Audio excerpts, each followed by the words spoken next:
जिथून आशिष चंचलानी येतो ना तिथं फक्त कॉमेडी नाही, जबरदस्त सिंधी फूड पण मिळतं। 1947च्या पार्टिशन नंतर हजारो सिंधी हिंदू उल्हासनगरला आले आणि त्यांनी इथे एक आपल्यातून खाद्य संस्कृती तयार केली। सुरुवात करतो डॉली नाश्ता हाऊसपासून। संध्याकाळची वेळ असल्यामुळे माझं फेवरेट दाल पकवान मिळालं नाही, पण मग घेतलं दाल समोसा चाट आणि दाल पकोडा चाट। गरम गरम डाळ, चटपटीत चटण्या, खमंग शेव, फुल फ्लेवर बॉम्ब। गुलाबजाम तर असा चाशनीत मुरलेला की हात लावण्याच्या आतच रस झिरपत होता।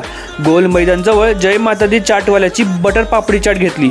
बाप रे, हे तर माझं नवं फेवरेटच। किशोर पॅटिसवाला संपलं, विनर्स हाऊस संपलं, म्हणून एक सल्ला, सकाळी या तेव्हाच सगळं मिळतं। इथली ट्रॅफिक, भाषा, बाजार हे पाहून समजलं उल्हासनगर म्हणजे पिंपरीची कार्बन कॉपी होय। शेवटी गेलो काचोमल मिठाईवाला। इकडच्या मिठाईचं नाव मला उच्चारता येत नाही, पण त्यांचा लाडू खाल्ल्यावर वाटलं जसं गुरुद्वाऱ्यात प्रसाद खातोय। उल्हासनगर हे फक्त एक शहर नाही, ही एक चविष्ट आठवण आहे।